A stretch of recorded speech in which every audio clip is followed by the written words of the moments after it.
Aqui mais uma vez, reunidos em nome do Senhor. Antes da gente começar a mensagem, eu quero dizer, Vildri, você como líder dessa célula, que eu estou muito feliz, porque eu vejo a participação em massa de todos os integrantes da célula, no quesito devocional. Quantas pessoas têm feito devocional, tem me surpreendido de uma forma tremenda. Eu tenho visto o crescimento, né, e mensagens lindas que têm tocado os corações de todos. Então, eu quero louvar a Deus pela vida de vocês, pela sua vida, a liderança da célula, que Deus continue abençoando todos nós e que possamos, de fato, cumprir o propósito de Deus pelo qual Ele nos chamou, pelo qual nós viemos até este mundo, para que o propósito dele fosse cumprido na vida de cada um de nós. E esse é o tema da nossa mensagem de hoje, o propósito de Deus. É tão falado isso, né? Propósito. Então, nós vamos falar sobre isso hoje, sobre esse tema, e eu acredito que vai acrescentar muito no coração de cada um de nós. O texto principal do nosso sermão está em Romanos, no capítulo 8, no versículo 28, e diz assim a palavra de Deus: sabemos que todas as coisas concorrem ou contribuem para o bem daqueles que amam a Deus, daqueles que são chamados segundo o seu propósito. E aqui eu coloco em caixa alta, segundo o seu propósito. Então, aqui nós já entendemos, no versículo, aqui há uma promessa linda, maravilhosa, e algumas condicionais, que é amar a Deus e ser chamado para cumprimento do propósito de Deus na nossa vida. Então, esse versículo ele é muito profundo e nós precisamos entender mais profundamente o que ele quer nos dizer, né? E eu quero usar aqui uma pessoa, um personagem da Bíblia Sagrada, do Antigo Testamento, que eu acho que ele traduz muito bem o que representa o chamado de Deus e o cumprimento desse propósito, desse chamado. E essa pessoa, esse personagem é o José, a vida de José do Egito. Todos nós conhecemos a fundo, sabemos todos os percalços que ele passou, todas as suas dificuldades. José, ele foi, por questões de inveja, de disputa entre os irmãos, José, ele foi lançado num poço. Depois, os irmãos de José venderam José como escravo, e como escravo ele percorreu o deserto até ele chegar no Egito como escravo, e ali, com o tempo, parecia que as coisas iam começar a melhorar para José, né? Ele é contratado para trabalhar na casa de Potifar, que era um grande nome, uma grande autoridade no Egito, e aí José vai trabalhar na casa de Potifar, e aí nós conhecemos, né, o que aconteceu nessa questão do trabalho de José, porque ele é assediado pela mulher de Potifar, né? E ele tenta, ele sai, ele foge, ele corre, né, do pecado, e ele é acusado, ele é preso por tentativa de estupro. Ele foi acusado pela mulher de Potifar que ele tentou estuprá-la. Então, aí José vai preso, e ali ele fica por um longo tempo nessa prisão, para que todos os propósitos de Deus pudessem acontecer na vida dele. O versículo começa com o seguinte: todas as coisas concorrem, contribuem, e a gente vê que para José chegar aonde ele chegou, galgar o nível, o patamar que ele galgou, era necessário passar por todo o sofrimento, por todas as tribulações que ele passou. E aí vem o poço, vem o deserto, vem a acusação, a injustiça, a condenação por um crime que ele não cometeu, muito pelo contrário, ele era vítima, e de vítima passou a ser réu, foi condenado, foi preso e passou por toda essa situação. Então, José é um exemplo, e nós vamos ali vasculhar um pouco a vida de José no decorrer da nossa mensagem, porque é um grande exemplo de um cumprimento de propósito, você enfrentar, você percorrer a trilha de todo o chamado, de todo o caminho determinado por Deus para você alcançar um alvo, um destino, um chamado, um propósito, sem se desviar dele. Porque muitas vezes as pessoas se desviam desse caminho e elas nunca alcançam o propósito, e a gente está falando de propósitos específicos, porque há aqueles propósitos ordinários que é destinado a todos, que é pregar o evangelho. Claro, isso é um propósito destinado a todos, mas cada um de nós tem um propósito específico para que se cumpra na sua vida. E nós precisamos entender quais são esses propósitos. Eu não sei se ainda Deus te revelou alguns propósitos específicos para você. Para mim, já muitas vezes Deus já revelou, tem revelado, e eu sei que ainda revelará. Amém? Todos nós possuímos, então, propósitos específicos. E eu pergunto, para que são esses propósitos? Qual o sentido, qual o objetivo desses propósitos? Agradar ao Senhor. Esse é o objetivo do propósito. Em favor do reino, agradando o coração do nosso Deus, do nosso Pai. Eu queria ler com vocês o que está registrado na segunda carta aos Coríntios, pelo apóstolo Paulo, no capítulo 5. Nós vamos ler rapidamente aqui do versículo 6 até o versículo 10. Diz assim a palavra do Senhor. Estamos sempre de bom ânimo, sabendo que, enquanto estamos no corpo, vivemos ausentes do Senhor, porque andamos por fé e não por vista. Mas temos confiança e desejamos antes deixar este corpo para habitar com o Senhor. Por isso, temos o propósito de lhe agradar. Quer estejamos no corpo, quer o deixemos. Temos o propósito de lhe agradar.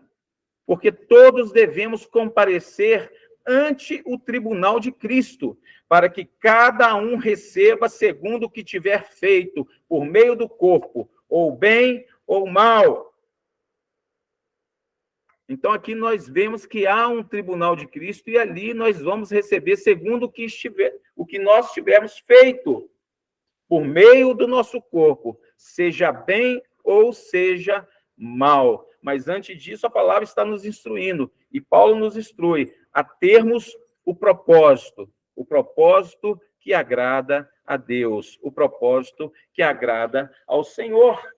Mas como entender isso? Como que nós podemos entender que nós devemos viver o chamado? Como saber o que realmente representa esse chamado? Qual a importância que ele tem na nossa vida? E qual o comportamento ou a manifestação que nós devemos ter para que o propósito de Deus possa efetivamente se cumprir na nossa vida, como espera o Senhor, a fim de que possamos agradar a Deus, como diz o texto. Temos o propósito de lhe agradar, de agradar ao Senhor. Para que possamos entender muito bem o tema e colocar em prática na nossa vida, eu separei aqui 3 requisitos básicos, fundamentais, para a manifestação desse propósito, ou seja, do propósito de Deus para a vida de cada um de nós. Então, eu separei em 3 requisitos. O primeiro deles, o propósito de Deus, tem um processo determinado. O propósito de Deus possui um processo determinado. O que isso quer dizer? Quer dizer que o propósito de Deus e o processo de Deus na nossa vida tem que ser do modo dele, do jeitinho dele. É do jeitinho que Deus quer, não é do nosso jeito. Não é do nosso modo. Não é da maneira que nós determinamos, ou escolhemos, ou preferimos. Não, claro que não. Mas do jeitinho de Deus. Então, para que o propósito dele possa se cumprir na nossa vida, tem que ser do modo de Deus, no modus operantes de Deus, e não no nosso, mas do Senhor. Mas a característica principal que eu vejo em tudo isso é que para as coisas de Deus acontecerem na nossa vida, é necessário que abdiquemos de algumas coisas. E isso me faz entender que para que eu possa cumprir o propósito de Deus, tem que existir um fator determinante. E esse fator se chama renúncia. Não há como você seguir o processo de Deus, você alcançar o propósito de Deus, você agir do modo que Deus quer, sem que haja na sua vida uma renúncia, sem que você renuncie de algo de muito valor. Muitas pessoas se questionam, mas o propósito de Deus não acontece na minha vida, Deus não revela qual é o propósito na minha vida. Aí eu te pergunto, será que você já colocou o seu coração nas mãos do Senhor? Você já renunciou a você mesmo? Você já negou a si mesmo, como Jesus falou? Você já abriu mão da sua própria vida, do seu próprio querer, para chegar para o Senhor e dizer assim, Deus, eu abro mão dos meus planos, eu abro mão dos meus projetos, eu abro mão da minha vontade para cumprir a vontade do Senhor. Esse é o primeiro passo, o primeiro requisito que nós precisamos entender, que nós temos que abrir mão da nossa própria vontade, dos nossos próprios prazeres, dos nossos próprios desejos. Sem isso, o propósito não será revelado.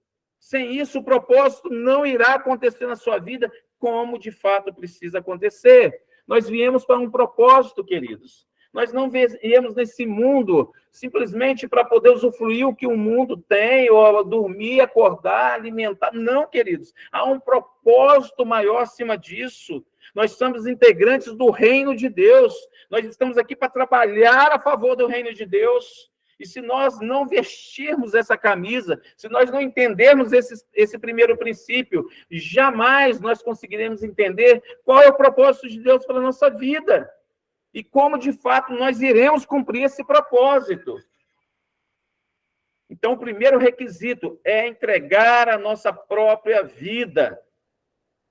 Porque essa renúncia, ela influencia totalmente no nosso modo de viver, em como somos também vistos pela sociedade. Porque a sociedade nos reconhece de uma outra forma. O nosso valor perante a sociedade é reconhecido ou é medido de uma forma totalmente diferente de como Deus nos mede. A sociedade, o sistema, eles nos medem por aquilo que nós temos. Fulano de tal, olha, fulano de tal, ele é muito rico. Olha, ele tem muito poder. Fulano de tal é o doutor fulano de tal. Ele comanda o sistema tal, ele comanda a empresa tal, ele é CEO, mas ele também é cristão. Já percebeu que dificilmente se coloca o cristão em primeiro lugar? Olha, ele é cristão, ele é um homem de Deus, ele é um homem abençoado. E depois vem profissão, vem dinheiro, vem poder aquisitivo, vem tudo. Mas não, o status social parece sempre estar à frente. Porque a nossa mente foi preparada por esse sistema que nós vivemos, pelo mundo. Ela foi preparada para valorizar aquilo que o mundo dá e não o que Deus nos dá. A medida de Deus, a régua de Deus é diferente da régua do mundo. A forma com que o mundo nos vê, o valor com que o mundo nos dá é diferente do valor que Deus nos dá. Nós não somos medidos por Deus pelaquilo que nós temos, mas a régua de Deus nos mede pelaquilo que nós deixamos de ter para alcançar o propósito de Deus. Isso é sublime. Nós somos medidos pelas nossas renúncias, nós somos medidos por aquilo que nós deixamos para trás, que nós deixamos de ter, para que se cumpra a vontade de Deus na nossa vida, para que o propósito dele se estabeleça na nossa vida. É por aquilo que nós deixamos de ter, aquilo que nós renunciamos, aquilo que nós abrimos mão, o preço que nós deixamos, o que nós temos de valor, deixamos para trás. Pedro, quando chega para Jesus, fala assim, Senhor, eu deixei tudo, eu deixei casa, eu deixei meu barco, eu deixei minha profissão, eu deixei meus recursos, eu deixei família, o que eu ganho? Jesus falou, tudo aquilo que você deixou, você vai ganhar 100 vezes mais ainda nessa terra, sob muita aflição, sob muita tribulação, mas você vai ganhar ainda nessa terra. Quando ele fala ainda nessa terra, imagina na glória. Ainda nessa terra. E ele fala em casas, em bens, e eu fico revoltado quando eu vejo algum líder, algum pastor chegar e colocar isso do ponto de vista material, do ponto de vista físico, natural. Não, queridos. É aquilo que, né? Eu até dei o nosso testemunho de novo lá em Jaguaré, que nós deixamos tudo, e olha a família que nós temos hoje. Olha as nossas células, isso são as nossas casas. Eu tenho a minha casa lá, eu tenho a minha casa na Vila Leopoldina, eu tenho a minha casa na casa da Leila, do Marco, da Dri, Luiz, né, Luiz? Já tem uma churrasqueira lá agora, eu vi a foto, hein? Vamos estrear isso aí. Então, são casas, queridos, são famílias, são pais na fé, são filhos na fé. É o que Deus prometeu e isso se cumpre. Por quê? Porque há um propósito. Tudo que nós abrimos mão, renunciamos, há um propósito para tudo isso. E é interessante, eu acho que até falei isso na Vila Leopoldina, no dia que a gente pregou lá, sobre Simão Pedro. Quando Jesus aborda, quando Jesus se apresenta para Simão Pedro. Simão está no barco. Ele não chega para Pedro e fala assim, Pedro, você quer me seguir? Pula do teu barco e vamos. Jesus não fez isso. Jesus fez algo intrigante. Jesus falou assim, Pedro, vamos para o alto mar. Você não pescou? Não, vamos lá. Vamos comigo.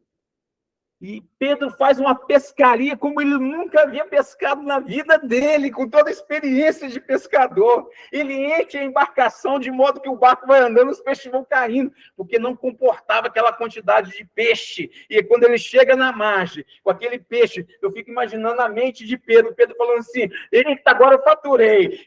Agora eu faturei pelo mês todo. Agora, olha a quantidade. Estou cheio de dinheiro. Aí Jesus chega, Pedro, come here.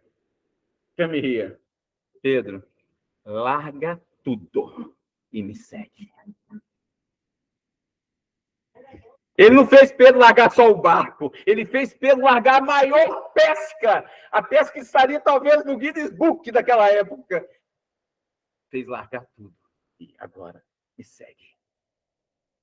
Porque não há nada de valor que não nos custe um preço alto. E foi assim que Deus fez, é assim que Jesus fez, e é assim que Deus faz na nossa vida, para que possamos cumprir os seus propósitos. Tem um ditado popular, um provérbiozinho popular, que fala muito forte sobre isso. E é engraçado que não é cristão, mas olha como se encaixa dentro do que a gente está falando. Só vive o propósito, abre aspas, só vive o propósito quem suporta o processo. Segura aí, olha só. Só vive o propósito quem suporta o processo. Não tem como, queridos, viver o propósito de Deus sem suportar o processo. Você conhece algum exemplo na Bíblia, de Gênesis e Apocalipse, de alguém que cumpriu o propósito de Deus sem enfrentar o processo? E que processos? Que processos duros, penosos, renúncias, abdicar de tudo. Por quê? Porque o processo é duro. Ele é penoso. Por isso que a porta é estreita. O mundo não quer enfrentar esse processo. Ele quer ir para a porta larga, que é mais fácil. Mas nós não. Nós percorremos com Cristo, carregando a nossa cruz, negando a nós mesmos. Queridos, se alguém pregar outro evangelho para vocês, um evangelho de facilidade, um evangelho de riqueza, um evangelho de prosperidade aqui nessa terra, esquece. O que a palavra de Deus nos ensina é o seguinte, Jesus falou o seguinte, negue-se a si mesmo. Toma a tua cruz todos os dias e me segue. Jesus não tinha onde reclinar a cabeça, queridos. O jumentinho teve que pegar emprestado. O sepulcro foi emprestado por José de Arimateia. Nem o sepulcro, nem onde ele morreu ele tinha. Por quê? Jesus veio para falar, nosso reino não é aqui.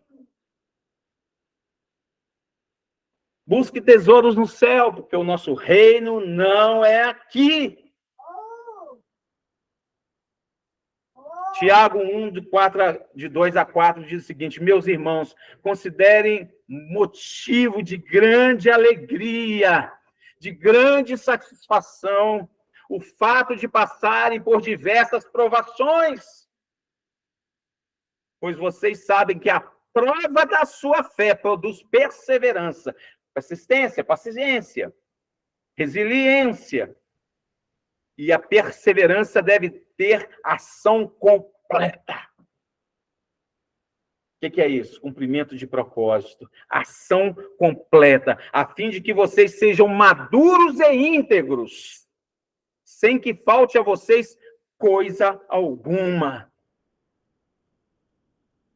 Promessa maior do que essa. O que Deus está falando? O que o Senhor está falando? Gente, segura aí, é por pouco tempo. O que está preparado para vocês, a obra vai se completar, a promessa vai se completar, o reino vai se completar. E aí nós temos que buscar algumas receitas para isso. Qual a receita que nós temos? Primeiro, devemos buscar a vontade de Deus, claro. Sem buscar a vontade de Deus, isso tudo é inócuo, é incongruente. Devemos buscar a vontade de Deus. Aqui eu fiz um pequeno compilado entre Eclesiastes 8:5 e Hebreus 10:36. Diz assim: quem obedece às ordens de Deus, vamos lá, caixa alta, obedece às ordens de Deus, não sofrerá mal algum, pois o coração sábio saberá a hora, o kairós, e a maneira certa de agir. E a maneira certa de agir. Assim necessitais de paciência. Praticamente é um manual nosso aqui da célula. A gente fala que a tribulação produz a paciência, que produz a experiência, que produz a esperança, e essa nunca te confundirá. O texto está falando sobre isso. Sobre a prova da fé que produz a perseverança, e isso, assim, necessitais de paciência, para que possamos ter experiência e esperança, para que depois de haver desfeito a vontade de Deus, possas alcançar a promessa, o propósito. Então, temos que estar diante da vontade do Senhor. E o pecado é aquele instrumento, é aquele elemento que vem para destruir o propósito de Deus na nossa vida. Por isso que devemos fazer a vontade de Deus. Por isso que devemos, como diz o texto, obedecer às ordens de Deus. Mas o pecado vem para poder dissipar tudo isso que a palavra de Deus e o Senhor está nos orientando. Mas como vencer o pecado? Além de que a palavra de Deus fala que devemos fugir dele, né? Temos que vencer o pecado. E para vencer o pecado, nós temos que reconhecer o nosso grau de impotência, de incapacidade. Paulo me ensina isso de uma forma magnífica. Paulo diz o seguinte: quando eu achei que eu era forte, eu vi que eu era fraco. Naquilo que eu achei que eu era forte, eu vi que eu era muito fraco. E naquilo que eu achei que eu era muito fraco, eu vi o quanto eu era forte. O que eu aprendo com o que o Paulo está falando? O que Paulo está querendo dizer? Está querendo dizer que aquilo que você acha que você é o bambambam, não, aqui eu sou forte, aqui eu posso, aqui ninguém me vence, aqui o diabo não me pega, porque aqui eu sou forte. Esse é o seu ponto, esse é o seu o calcanhar de Aquiles da sua vida. É o seu ponto mais fraco, mais vulnerável, porque você se acha potente, capaz de vencer. E é aí que o diabo te pega. É aí que você se torna fraco. Agora, naquilo que você vê, não, eu sou fraco. Você vai buscar. Primeiro você vai vigiar, você vai fugir. Eu não vou fugir daqui porque eu sou fraco. Se eu for, eu vou cair. E aí você busca a força no Senhor. Você está o tempo todo, Senhor, me ajuda nessa área. Essa área é difícil para mim, Senhor. Não consigo, não estou conseguindo vencer. Você se torna forte, porque o Espírito Santo começa a te alimentar. Você é mais vigilante naquela área. Não perca o propósito de Deus. Não se ache forte, não se ache valente. Não, se ache sempre fraco, para que o Senhor possa te fortalecer, porque Ele é a nossa fortaleza, Ele é o nosso socorro. Então, para que possamos cumprir o propósito de Deus, devemos caminhar dentro da vontade do Senhor, obedecendo às ordens de Deus. Amém? Abstendo-se do pecado. Isaías 26:3. Tu, Senhor, guardarás em perfeita paz aquele cujo propósito está firme, porque em ti confia. Em ti deposita a sua fraqueza para que o Senhor possa fortalecê-lo. Amém? E foi isso que José fez. Foi isso que José fez. Porque como que José passou por tudo isso sem murmurar? Você não vê na palavra José murmurando. Né? Moisés, com toda a mansidão que Moisés tinha, Moisés pegou o cajado e acertou na pedra. Toma, pá! Né? Matou o homem, o outro. Então, mas José não, você vê um homem tão temente a Deus, tão obediente a Deus, tão determinado a cumprir o propósito, porque ele sabia o propósito, Deus deu sonho para ele antes. E certamente esses sonhos de José vinham na cabeça dele. Quando ele estava dentro do poço, falou assim, não, a situação está difícil aqui. Ele não ficou, por que Deus me colocou aqui dentro desse poço? Por que Deus permitiu isso na minha vida? Não, certamente ele lembrava dos sonhos e falou assim, não, Deus tem algo grande para mim lá na frente. E eu creio nesse Deus. Daqui a pouco ele sai do poço. Ufa, escravo. Eu acho que o poço estava melhor, porque aqui, pelo menos, eu não estava apanhando. Aqui eu estou levando algumas chicotadas. E aí é escravo, e andando no meio daquele deserto, no sol quente, num frio extremo à noite, levando varada, até chegar onde chegou. E depois que tudo, como eu disse, parecia que ia bem, é condenado a um crime que não cometeu. E vai numa prisão. Se é um de nós. Ah, Senhor, o Senhor me abandonou. Ah, Senhor, o Senhor esqueceu de mim. Ah, Deus, por que o Senhor permitiu tudo isso? Mas havia um propósito. E por falta de resiliência de muitos, nós não alcançamos, muitas vezes, os nossos propósitos. Mas tem um segundo ponto, um segundo fator determinante, que o propósito de Deus tem o endereço certo. Então, ou seja, além do modo certo de acontecer, ele precisa acontecer no lugar certo. Então, há um endereço certo. Existe o Maps de Deus para que o propósito do Senhor aconteça.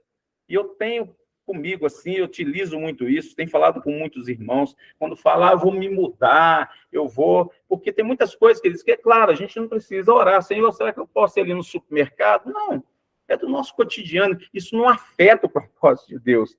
Mas você fala o seguinte, Senhor, eu quero me mudar, eu quero ir para uma outra cidade, ou eu quero ir para um outro país, que a empresa chamou, eu vou trabalhar em outro país, e eu vou ficar lá por muitos anos. É certo a gente tomar esse tipo de decisão sem perguntar se é a vontade do Senhor?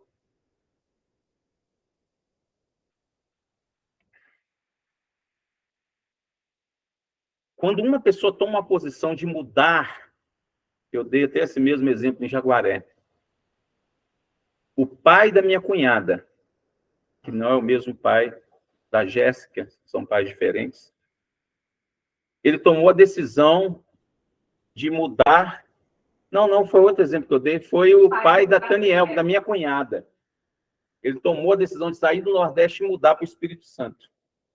Presta atenção, gente, para você ver como é que uma mudança influencia tudo. Ele mudou para o Espírito Santo. Com isso, meu irmão, que morava em Minas, todos nós somos de Minas, casou e, pelo sogro estar lá, foi para o Espírito Santo. E aí eu vim trabalhar em São Paulo. Foi o período que eu passei lá nas décadas de 90, alguns anos aqui em São Paulo. Saí de Minas e vim. Minha mãe ficou sozinha com meu pai em Minas Gerais, porque nós são só 2 filhos, né? E aí ficou sozinha e aí, estando só, ela resolveu mudar também para o Espírito Santo. Vou ficar aqui sozinha? Mudou para o Espírito Santo. E aí, quando eu saí de São Paulo, ao invés de eu retornar para Minas, já não tinha mais sentido. Meus pais não estavam lá, meu irmão não estava lá, meus elos de ligação estavam no Espírito Santo. Então, eu falei, não, eu vou. E aí, comprei uma casa lá, falei, não, vou para o Espírito Santo. Então, pela decisão de uma pessoa, 3 famílias foram para lá. E aí eu me instalei no Espírito Santo, conheci a Jéssica. A Jéssica sai do Nordeste e vai para onde? Espírito Santo. Às vezes pode ser Minas ou São Paulo mesmo, mas não Espírito Santo. Agora você imagina, Deus tem um propósito. Vamos lá, se eu não obedeço ao Senhor, nós não estaríamos aqui hoje. O formato, o layout seria outro.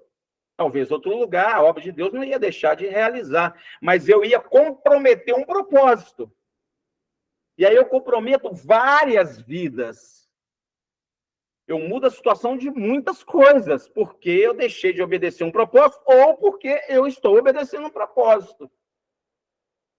Então a responsabilidade é muito grande, por isso que quando eu leio Tiago 4, do versículo 13 ao 17, eu aprendo muito. Diz assim, e a palavra de Deus ela é tão clara nesse texto, que eu falo assim, gente, por que as pessoas não praticam isso? Olha o que diz o texto da palavra de Deus. Agora escutem.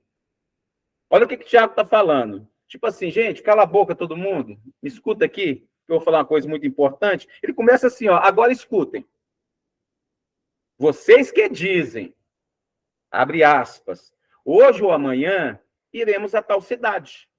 E ali ficaremos 1 ano, fazendo negócios e ganhando muito dinheiro. Fecha aspas. Ora, vocês não sabem como será a sua vida amanhã. Pois vocês são como uma neblina passageira que aparece por algum tempo e logo depois desaparece. É assim ou não é a nossa vida? Tem uns vídeos no YouTube que mostram o cara dançando, daqui a pouco, bum. O outro pregando, bum.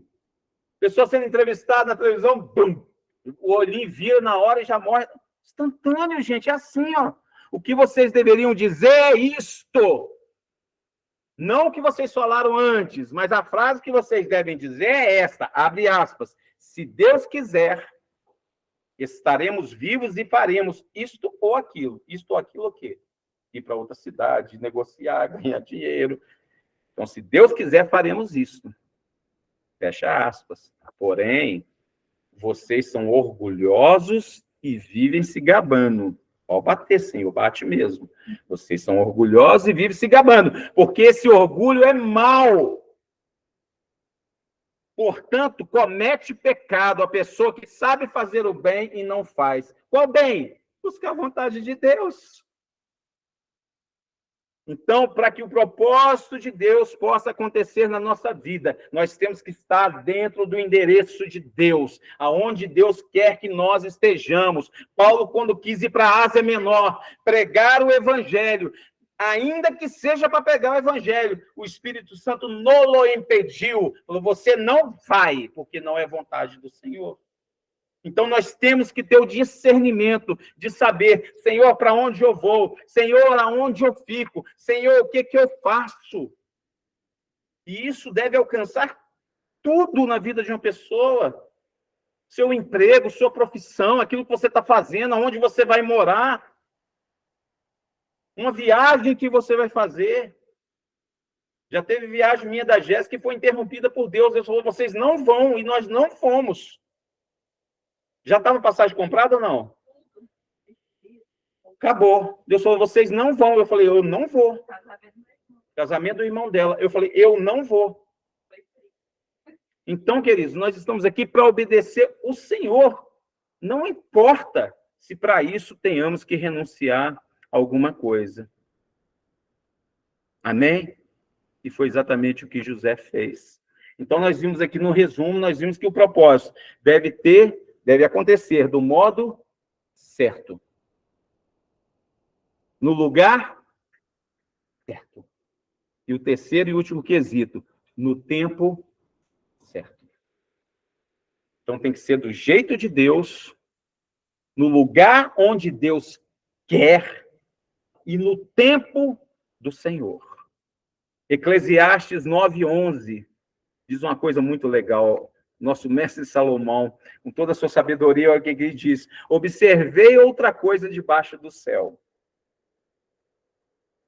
Aquele que corre mais rápido nem sempre ganha a corrida.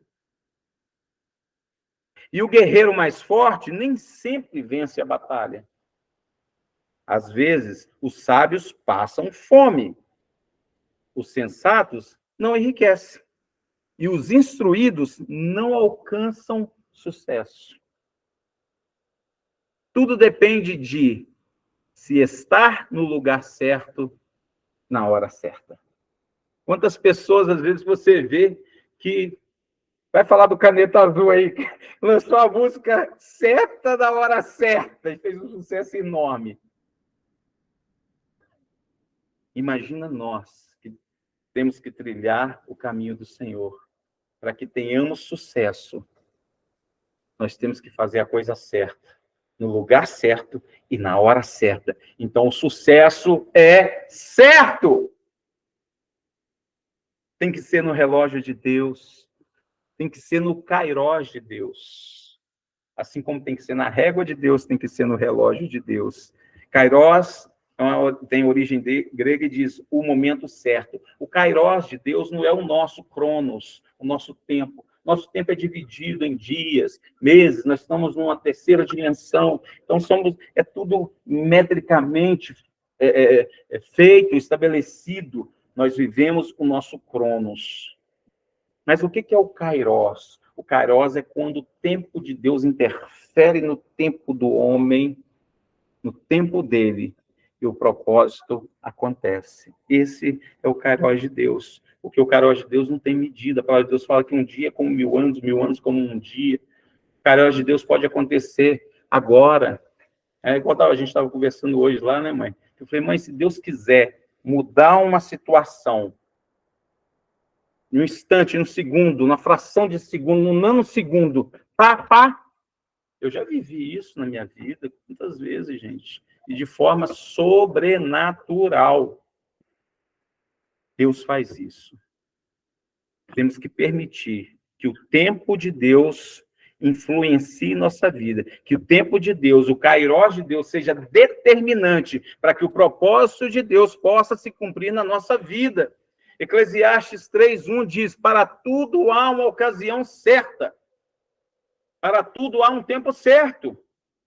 Há um tempo certo para cada propósito debaixo do céu. Guarda isso na tua mente.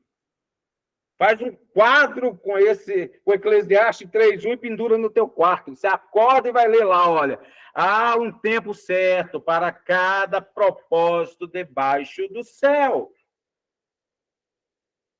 E no verso 11, parte A, diz: ele fez tudo apropriado a seu tempo, ao seu kairós. Também pôs no coração do homem o anseio pela eternidade.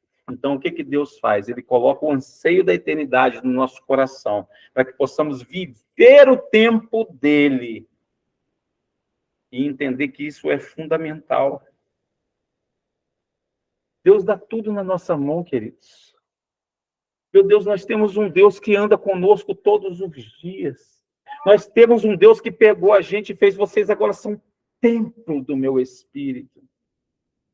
Nós temos todas as ferramentas do Espírito na mão. Nós temos o fruto do Espírito na mão, capaz de mover, de mudar temperamentos, personalidades, caráter, tudo. Como diz o outro, nós temos a faca e o queijo na mão. A gente tem a faca e o queijo na mão e a gente fica reclamando e não come o queijo. Deus dá tudo, queridos, dá tudo. O problema é que nós não temos paciência de esperar o Kairos de Deus. Nós queremos que as coisas aconteçam dentro do que a gente planejou no nosso cronos, no nosso tempo estabelecido, dia mesmo. Eu não estou falando que nós não podemos ser organizados, temos que ser organizados. Só que o nosso tempo, o nosso cronos tem que estar sujeito, tem que estar debaixo do Kairos de Deus. Se Deus se interromper, falou, chega aqui agora e vai para cá. Nosso cronos tem que ser quebrado, porque o Kairos entrou para colocar ordem, para que o propósito de Deus possa se cumprir na nossa vida. E temos algumas receitas para isso também. Não devemos murmurar, primeiro passo, como eu falei, não devemos murmurar. E aqui agora eu vou apresentar duas passagens da Bíblia que, a princípio, parece ser um paradoxo, parece entrar em contradição, ser um antagonismo, mas não é, diz assim a palavra de Deus. O povo de Israel, quando saiu do deserto, segundo o número, porque era para eles passarem por 40 dias. O propósito era que em 40 dias Israel chegasse a Canaã. Mas foram quantos anos? Quanto? 40. Há uma diferença gritante entre 40 dias e 40 anos. É uma relação de 1 para 365. Diz assim o texto de Números 14, 34. Segundo o número dos dias em que espiastes a terra, Canaã, 40 dias. Cada dia representando um ano. Maldição aí. Levareis sobre vós as vossas iniquidades, 40 anos. E conhecereis o meu afastamento. O que Deus fez? Aquilo que era para ser em 40 dias, Deus falou, por causa do pecado, por causa da sua iniquidade, da sua transgressão, não vão ser 40 dias, mas serão 40 anos. Prenunciou. A palavra de Deus prenunciou. Mas existe um outro texto que diz o seguinte, 2 Pedro 3,9, o Senhor não retarda a sua promessa. Até parece que ele retardou lá, né? De 40 dias para 40 anos. Não, o Senhor, ele não retarda a sua promessa. Ainda que alguns a têm por tardia. Oh, meu Deus, quantas vezes a gente peca nessa área? Deus está demorando. Por que o senhor está segurando a promessa? Por que a promessa não acontece? Deus está retardando a promessa? Não. Mas por que ela não vem? Por causa da presciência de Deus. Quando Deus falou que seria 40 anos e não 40 dias, Deus não estava retardando a sua promessa, porque ele não retarda a sua promessa. Mas pela presciência de Deus, já sabendo, por isso há o prenúncio, pela presciência de Deus, já sabendo que aquele povo estaria em iniquidade, Deus falou, não serão 40 dias, mas serão 40 anos. Por quê? O texto explica. Vou ler o último texto de novo. O Senhor não retarda a sua promessa, ainda que alguns a tenham por tardia, mas é longânimo, de longo ânimo para convosco, não querendo que alguns se percam, senão que todos venham a se arrepender. Então, Deus, na presciência, ele já estabelece o cumprimento da promessa de Deus, dos propósitos de Deus na minha vida, já estão estabelecidos e não houve retardo. Mas por quê? Porque na presciência de Deus, Deus saberia se eu ia obedecer, se eu ia ser submisso à vontade dele ou não. Então, se atrasou pelo meu pecado, pela minha iniquidade, pela minha desobediência, mas não foi porque Deus retardou a sua promessa, mas é porque eu retardei, e Deus, na sua presciência, já sabendo disso, estabeleceu a data de cumprimento ou de não cumprimento. Porque sabe que o sujeito não vai aceitar, o sujeito não vai se submeter, ele não vai se curvar diante de todo o processo que será estabelecido na vida dele, para que ele cumpra o propósito do Senhor. E é assim que acontece com cada um de nós. Então, nós precisamos entender, queridos. Nós precisamos entender que para que o propósito de Deus possa se cumprir na nossa vida, nós precisamos fazer com que o modo de operarmos, o modo de viver, o local onde devemos, a localização que devemos estar estabelecidos e o cumprimento do tempo de Deus na nossa vida. Boa noite, povo. Boa noite, Marcos. Deve se cumprir conforme o propósito de Deus. E aqui eu chamo a atenção de vocês para o Kairós de Deus, finalizando já, a gente já está finalizando. O Kairós de Deus é quando Deus, aquilo que nós falamos, é quando Deus invade o Cronos e estabelece o seu propósito dentro dele. Amém, queridos? Vocês estão dispostos, vocês abrem o coração de vocês, vocês que estão online, vocês estão dispostos, disponíveis diante de Deus, a abrir o coração de vocês e estabelecer que vocês abrem mão do Cronos, do seu próprio projeto, do seu próprio plano, da sua própria vontade, do seu próprio eu, para que Deus possa estabelecer o propósito dele, o Kairós dele na vida de vocês. Davi demorou 10 anos, depois que Samuel ungiu Davi para rei, ele demorou 10 anos para assumir o trono. Alguns exemplos aqui na palavra de Deus que nós temos que perseverar. Josué, por causa do pecado do povo, 40 anos para poder entrar em Canaã. E Caleb esperou 45 para ter a promessa que Deus fez a ele e Josué entregasse a terra de Hebrom na mão dele. 45 anos. E às vezes nós reclamamos de alguma promessa que não está chegando em 45 dias. E aí, Abraão também. Abraão nem viu a promessa se cumprir. Abraão, quando Deus prometeu o filho, ele esperou quanto tempo? 25 anos? Não estou lembrando agora, não. Mas eu posso lembrar e colocar do grupo lá. Mas foi muito tempo. Tudo é um sacrifício e uma espera. Viu? Tudo há um sacrifício e uma espera. Tem que ser assim. Tem que ser assim. E aí o José, quando a gente vê a história de José, a gente está calçado nessa história, não foi diferente. Quando José chega no final, que ele é preso, e ali junto com ele a palavra de Deus revela que tem o copeiro e o chefe do padeiro, né? Tinham sido presos por Faraó, prendeu esses dois funcionários deles, estava ali com José. E José, no tempo que esteve com eles ali na cadeia, revelou alguns sonhos que o copeiro teve, o sonho que o chefe padeiro teve, e quando ele revela, ele fala algo muito interessante, porque ele fala o seguinte para o padeiro: você vai morrer, vou cortar você acabou. E ele fala para o copeiro que ele não iria morrer, e ele seria restituído à função dele. Ok. Só que e aí o que José faz? Ele chega para o copeiro e fala o seguinte: olha, eu sei que você está lá, com o homem, né? Você que fornece tudo para ele, você que experimenta a bebida antes de beber, porque pode ter algum veneno. Você está do lado dele. Então, faz o seguinte: quando você estiver do lado dele, lá, lembra de mim. Lembra de mim. E o copeiro, beleza, tamo junto.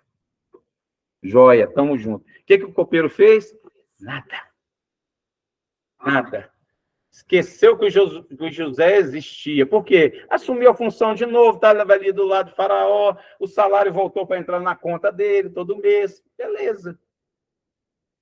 Só que aí a palavra de Deus fala que depois de 2 anos, a amargura de José, o poço deserto, acusado de alguma coisa, lá dentro da prisão, sofrendo, dia após dia. E depois de passar 2 anos, é que o Faraó teve aquele sonho, e o copeiro falou assim: olha, Faraó, tem um homem lá na prisão que ele interpreta tudo. Ele falou o que ia acontecer comigo e aconteceu, falou o que ia acontecer com o padeiro e aconteceu. Então, ele está lá, ele pode interpretar seu sonho. 2 anos depois, no Kairós de Deus, não no Cronos de José, mas no Kairós de Deus, José se apresenta diante do Faraó. Aí eu fico pensando, já pensou se fosse no tempo de José? Aí eu fico maquinando um monte de coisa com as minhas ideias, né? A minha imaginação vai lá longe. Eu fico assim, gente, José, vamos supor, saiu o copeiro vai lá assim, tem o José lá, então chama esse cara para trabalhar comigo. Aonde que ele vai trabalhar? Aí pode trabalhar na padaria, eu matei o padeiro mesmo. Talvez a função dele seja um padeiro. Mas não, como ele esperou 2 anos, Deus coloca ele numa posição de honra, como o homem mais poderoso abaixo de Faraó. Tirou ele do poço, tirou ele da prisão, tirou ele do deserto, para poder ser o governador do Egito. Que Deus possa nos abençoar, que possamos realmente tomar posse dessa palavra e colocá-la em prática, queridos. Vamos colocá-la em prática. Porque às vezes a gente escuta a palavra do Senhor, a gente fala que bênção, mas se nós não colocarmos em prática isso que nós aprendemos aqui, de nada valeu. Não adianta a gente se emocionar, não adianta a gente dar glória a Deus se a gente não colocar isso aqui em prática. Então, eu desafio cada um de vocês, que estão aqui presentes, online, a colocar isso que nós estudamos aqui hoje em prática. A você poder estabelecer na sua vida o seu modo de viver de acordo com a vontade de Deus, com os propósitos de Deus, em obediência à palavra de Deus. Que você busque estar todo o tempo, onde quer que você esteja, que você possa buscar essa vontade de Deus e buscar o kairós de Deus para a sua vida, em nome de Jesus. E eu finalizo com Salmo 138, verso 8, que diz assim: o Senhor cumprirá o seu propósito para comigo. Teu amor, Senhor, permanece para sempre. Não abandones as obras das tuas mãos. Que Deus não possa abandonar os propósitos que Ele tem conosco. Que possamos nos alimentar dessa promessa e crer, alimentar nossa fé, que o Senhor cumprirá na vida de cada um de nós o propósito que Ele tem conosco. Porque o amor do Senhor permanece para sempre. Amém? Vamos fechar os nossos olhos, vamos orar ao Senhor. Pai, em nome de Jesus, Deus, eu quero agradecer, Deus, porque a Tua palavra falou profundamente ao nosso coração. Deus, nós entendemos que nós temos que nos posicionar, Senhor, nos posicionar no sentido de viver uma vida reta, íntegra, em obediência ao Senhor, à Tua palavra, e que possamos, ó Deus, buscar sempre a direção do Senhor, para saber onde devemos pisar com os nossos pés. E, ó Deus, em nome de Jesus, que possamos entender, ter o discernimento, ó Deus, de entender o tempo do Senhor, de saber esperar com paciência, para que o teu propósito possa se cumprir no lugar certo, no tempo determinado pelo Senhor, no kairós do Senhor. É o que nós te pedimos, em nome de Jesus. Amém.